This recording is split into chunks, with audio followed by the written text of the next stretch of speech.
Hermanos, Dios les bendiga. Vamos a dar inicio con nuestro culto de capilla de esta mañana y les voy a compartir pantalla para que podamos hacer la lectura correspondiente. Bueno, espero que ya vean mi pantalla y que no se trabe mi internet porque luego se pone muy lento. Pero bueno, les damos la bienvenida y vamos a iniciar con una lectura que la vamos a hacer en Lucas 3, del 23 al 38. Y le voy a pedir a mi hermano Neri, por favor, si puede hacer esta lectura.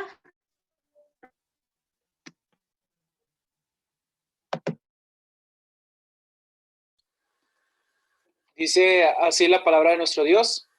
Jesús mismo, al comenzar su ministerio, era como de 30 años, hijo, según se creía, de José, hijo de Elí, hijo de Matat, hijo de Leví, hijo de Melqui, hijo de Jana, hijo de José, hijo de Matatías, hijo de Amós, hijo de Nahum, hijo de Esli, hijo de Nagai, hijo de Maat, hijo de Matatías, hijo de Semei, hijo de José, hijo de Judá, hijo de Joana, hijo de Reza, hijo de Zorobabel, hijo de Salatiel, hijo de Neri, hijo de Melqui, hijo de Adi, hijo de Cosam, hijo del Modam, hijo de Er, hijo de Josué, hijo de Eliezer, hijo de Jorim, hijo de Matat, hijo de Leví, hijo de Simeón, hijo de Judá, hijo de José, hijo de Jonán, hijo de Eliakim.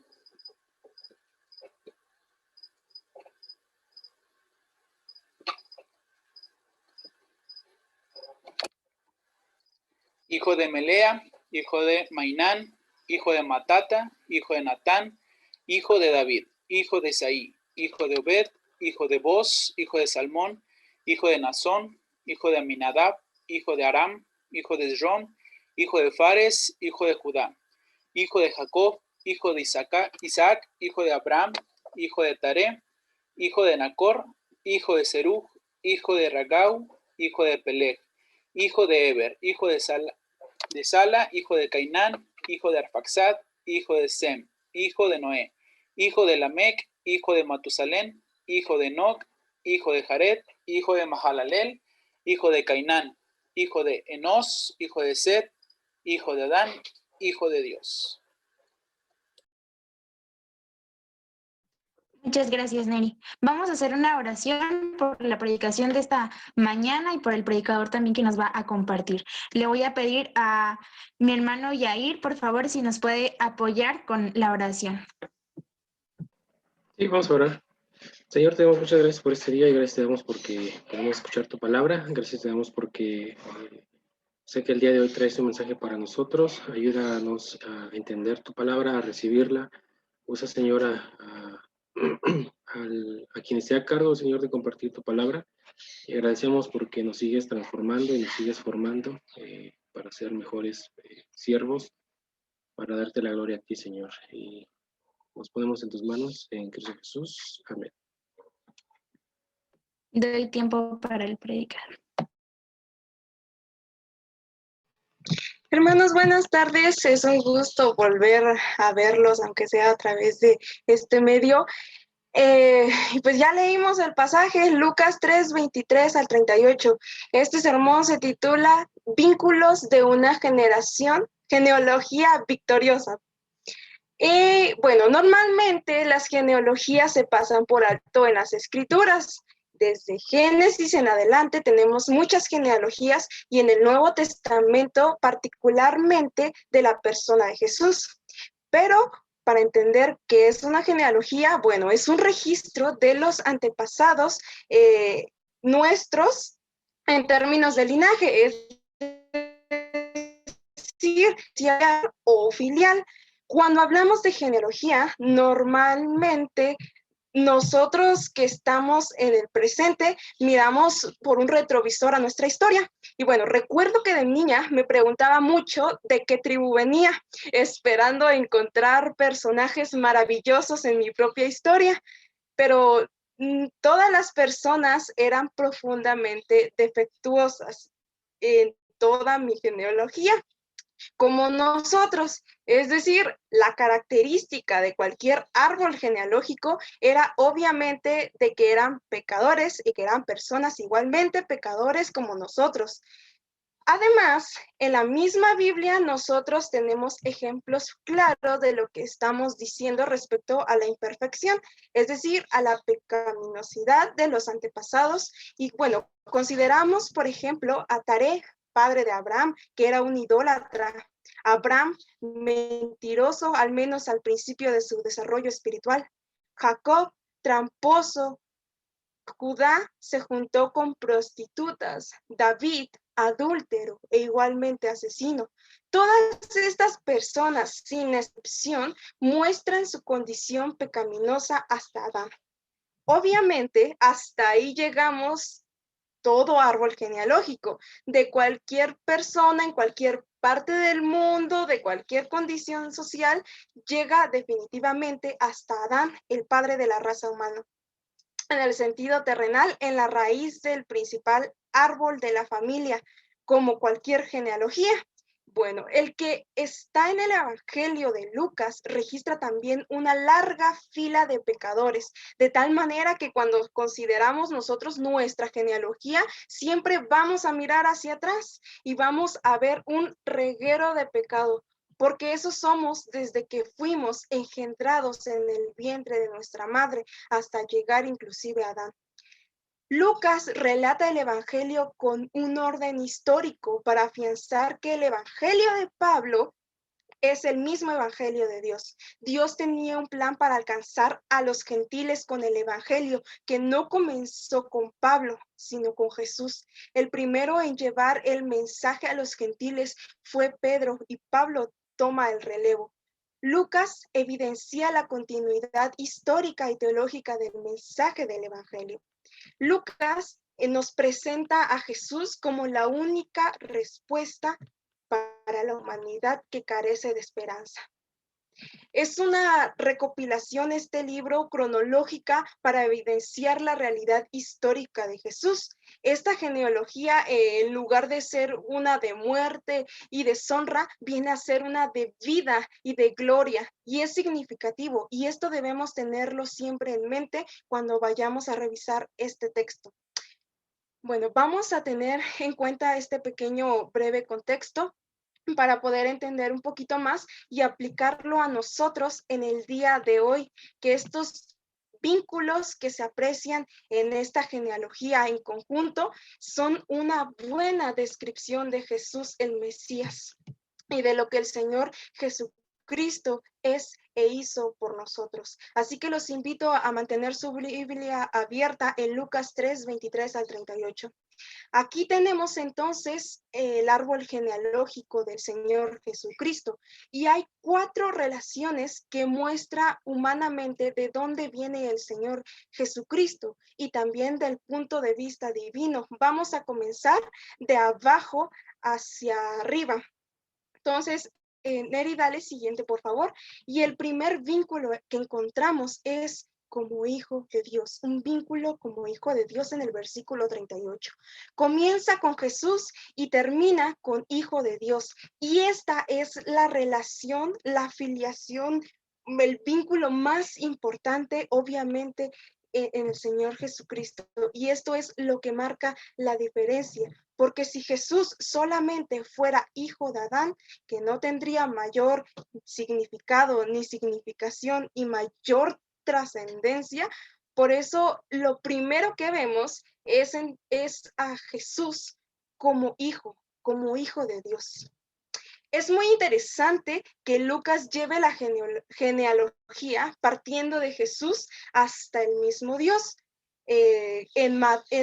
Mateo, está igual la genealogía, pero no la presenta como Lucas. Muchos dicen que esta genealogía se trata acerca de la genealogía de Mateo, es la de José. Pero bueno, no vamos a debatir eso, ¿no? Y bueno, partiendo de Jesús hasta el mismo Dios. Bueno, esta vinculación en la persona de Jesús es única, es exclusiva, es singular y aparte no existe otro vínculo como esto, como la que Jesús nos manifiesta. Jesús es hijo de Dios, no en la forma que lo fue Adán y todos sus descendientes creados, sino que Jesús es hijo de Dios por vínculo al compartir su misma naturaleza y atributos. Jesús es hijo de Dios en una forma única y exclusiva porque comparte su misma naturaleza a su misma esencia. Adán llevaba la imagen de Dios intacta al principio cuando fue creado sin pecado, pero la distorsionó cuando cayó en pecado, por lo que cada uno de sus descendientes, de su linaje, pues sin distinción, traen esta imagen de Dios empañada por causa del pecado. Pero que creen que Jesús, por el hecho de ser hijo de Dios, en esencia, en la imagen perfecta, sin mancha absolutamente, Él asumió nuestra naturaleza humana y mantuvo su identidad como hijo de Dios. Y ahí está la diferencia notable. Y por ese hecho, la genealogía de Jesús tiene una connotación trascendente. Por ese hecho, nos ayuda a ver con esperanza nuestra triste condición genealógica. Cuando Lucas retrata en la genealogía hasta el mismo Dios, está diciendo que Jesús es el Hijo de Dios. Y siendo el Hijo de Dios, en consecuencia, entonces está relacionado con el pecado que nos hace estar lejos de Dios, lejos de la gloria de Dios, y en consecuencia puede hacer la obra que Él hizo de una manera singular. También en cuanto a su trascendencia y efectividad, porque es que murió, el que murió en la cruz fue Jesús, el Hijo de Dios. Si solamente pues aquel que sin mancha que descendió del cielo pues no se hubiese transformado en un hombre, pues entonces no podría haber muerto en el lugar de los hombres, no podría haberse identificado con los hombres. Por eso la segunda vinculación importante aquí en la genealogía es la siguiente, por favor, Neri, esa vinculación de Jesús como hijo de Adán. Y eso lo vamos a ver en el versículo 38. Cristo es real, es de carne y de hueso. No es como decían los gnósticos, que es una de sus ramificaciones, para ser más precisos, el docetismo. Pues no, Jesús, nosotros creemos que Jesús es real, que genuinamente fue real, que en una mente de carne y hueso. Y, y esto no es en vano de un intento para mejorar la raza o no es superhombre, ¿no? Sino que Jesús es efectivamente un hombre en absolutamente todo el sentido de la palabra. Dios entonces se hace hombre para unirse a nosotros y para presentarnos a nosotros, asumió como alguien que no era, pero sin dejar de ser lo que era, para que nosotros seamos lo que no éramos, ser hijos de Dios. El autor de Hebreos lo dice explícitamente: por cuanto los hijos participaron de carne y sangre, allí está nuestra relación vital, la relación vital de Jesús.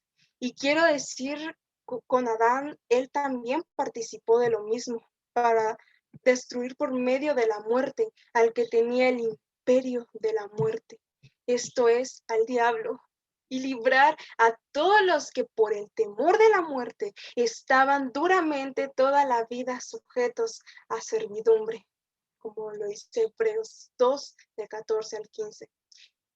Y allí, justo en ese texto, está la síntesis de la obra perfecta de nuestro Señor Jesucristo.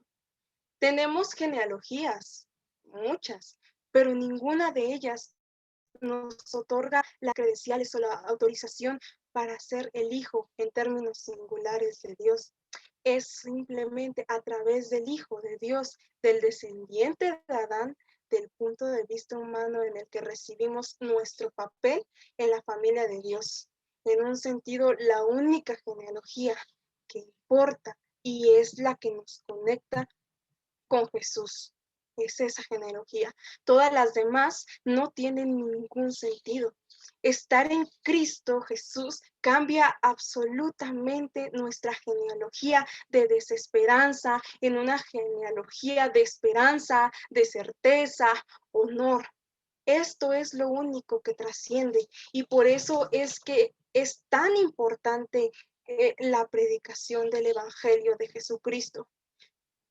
Jesús llega a ser entonces el segundo Adán para que así como primero, fue el primero en todo el pecado y la muerte a todos los hombres por el segundo Adán, Jesucristo venga a la justificación de vida a muchos. Y bueno, obviamente a todos los que creen en él, como hombre donde venía a identificarse con todos los hombres para morir en el lugar de aquellos que él vino a salvar. El siguiente vínculo es Jesús como hijo de Abraham. Y eso lo podemos ver en el versículo 34. Abraham, hijo de Jacob, hijo de Abraham. Esta frase tiene una relevancia muy grande y no solamente para los judíos, sino también para todas las naciones. Dios escogió, dice la Biblia en Génesis 12, del 1 al 3, a un hombre llamado Abraham para hacer con él un pacto. Y este pacto tenía promesas de bendición personal, de bendición nacional y de bendición universal. Estas son las tres partes de la promesa que Dios hizo a Abraham. En Génesis 22, 18 dice, en tu simiente serán benditas todas las naciones de la tierra.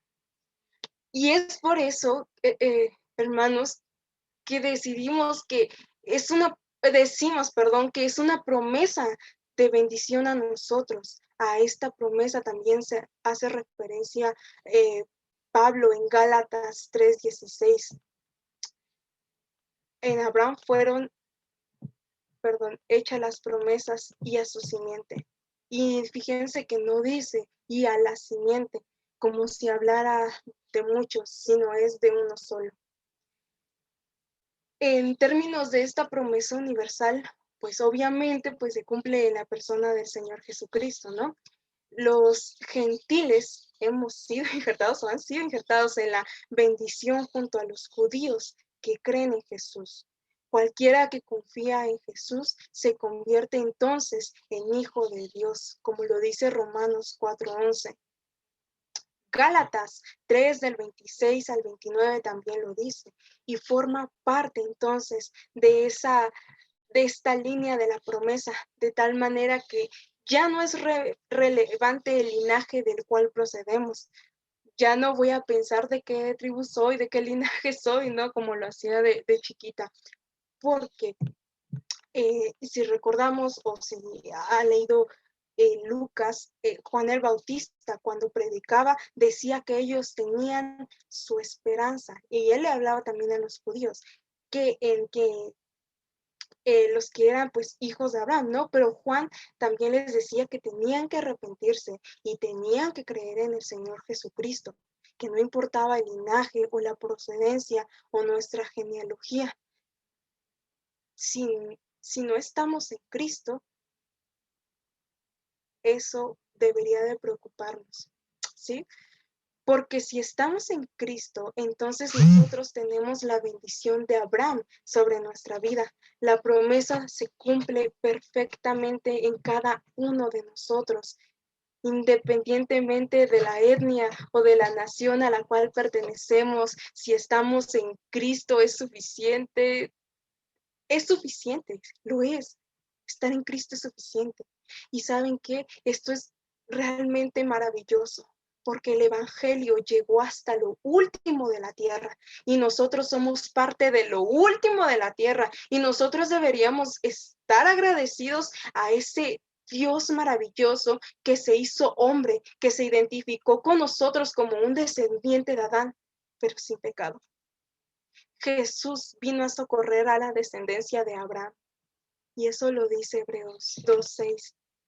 Los que son hijos con la fe, Por eso es que el vínculo con Abraham nos hace partícipes entonces de ese pacto abrahámico.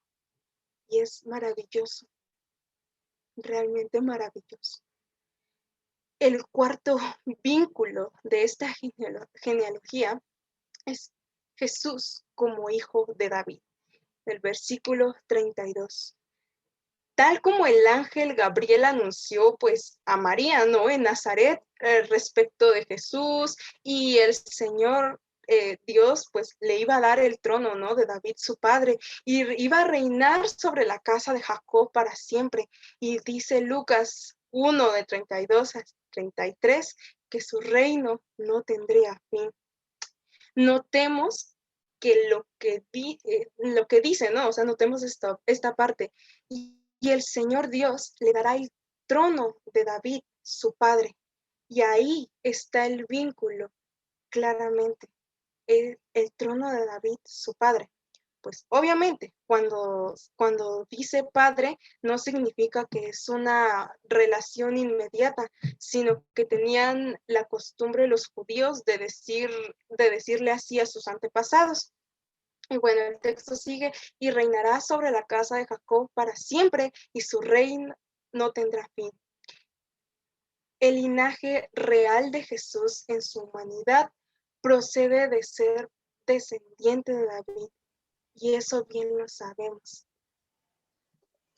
El rey por excelencia es Jesús, y se cumple la promesa hecha a David y que está plasmada en 2 de Samuel 7, del 6 al 16. Y es entonces en este texto que está el énfasis del derecho legal al trono de David que Jesús tenía. Pero pues claro, no como rey, ¿no? De una nación o una etnia particular, solamente como el rey universal, solo ese pequeño título, ¿no? Aquel que gobernará todas las naciones y cuyo reino, dice como el ángel le dijo a María, no tendrá fin. Todas estas vinculaciones, hermanos, son importantísimas porque cada una de ellas hace énfasis en una u otra característica importante de la persona y la obra del Señor Jesucristo, por el hecho de ser hijo de Dios y siempre permanecer siendo hijo de Dios. Porque cuando Él se despojó a sí mismo, pues no se despojó de su naturaleza divina, viene a esta tierra y es el único que entonces está sin pecado, y el único entonces el que puede restaurar la imagen de Dios en el hombre por causa del pecado. Pero también necesitaba ser hijo de Adán, también para que pudiera identificarse con el hombre quien vino a salvar. Al mismo tiempo también necesitaba ser hijo de Abraham, porque en Abraham se cumpliría la promesa de bendición, de salvación para todos aquellos que en él creyeron. Y también necesitaba ser el hijo de David, porque esto lo identificaba plenamente como una persona que tenía derecho legal a gobernar el trono de David, pero no solo a Israel, sino a todas las naciones. Y hay un pasaje en particular, si tienen la Biblia a su mano, les agradecería que me acompañaran en Apocalipsis 5. Aquí es donde Juan contempla esta visión, ¿no? del Cordero y los rollos.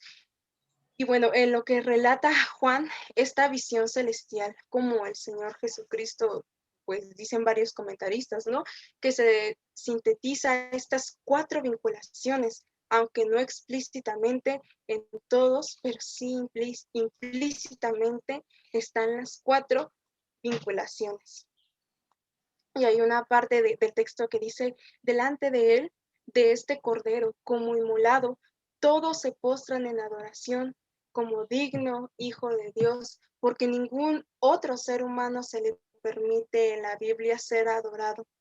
Y en el versículo 13 dice: y sería todo lo creado que está en el cielo y sobre la tierra, debajo de la tierra y en el mar, y a todas las cosas que en ellos hay.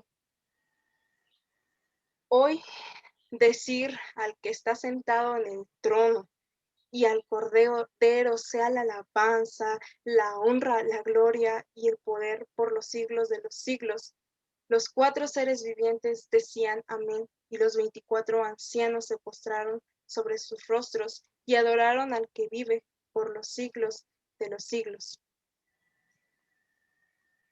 Al Hijo de Dios, que con su naturaleza humana, sumada a su naturaleza divina, está en la presencia de Dios, reinando con poder y autoridad, y todos un día, como dice Pablo, doblarán su rodilla delante de él y confesarán que Jesucristo es el Señor, para gloria de Dios el Padre.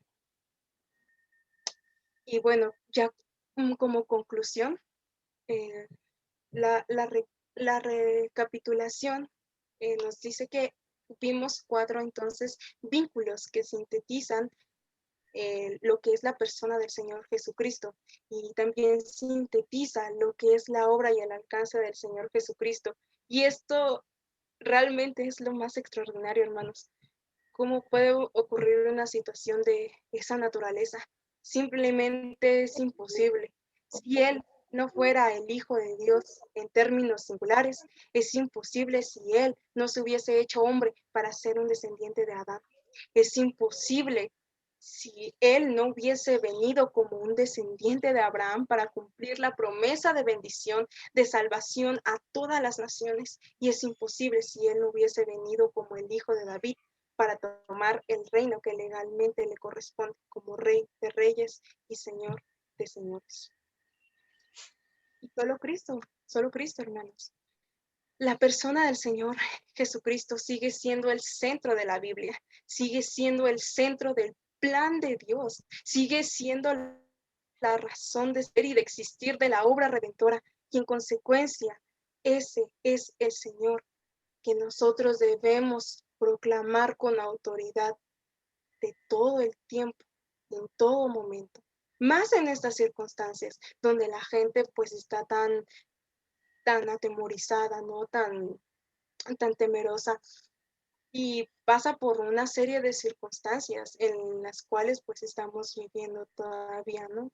Más aún, entonces debemos predicar con toda autoridad, con la autoridad que la Biblia nos concede a ese Señor glorioso y bendito, delante del cual un día también nosotros estaremos en ese cántico y alabanza celestial diciendo: tú eres digno de tomar el libro, de abrir sus sellos, porque tú fuiste inmolado y con tu sangre no se ha recibido para Dios de todo el linaje, lengua y pueblo y nación.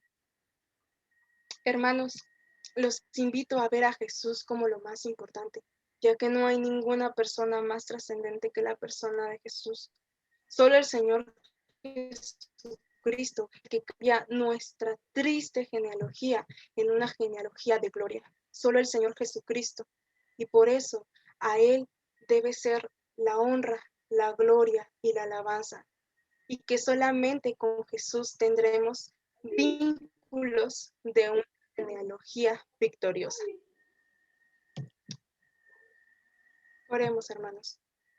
Señor, te damos gracias por el momento que nos has regalado, Señor. Gracias porque, Padre, nos has recordado, Padre, que tú eres el único Señor, Padre, que debe ser proclamado. Gracias por venir, Señor. Desafíanos, Padre, y toca los corazones de mis hermanos para poder seguir siendo esa cruz, Padre, y poder seguir viéndote como ese Señor.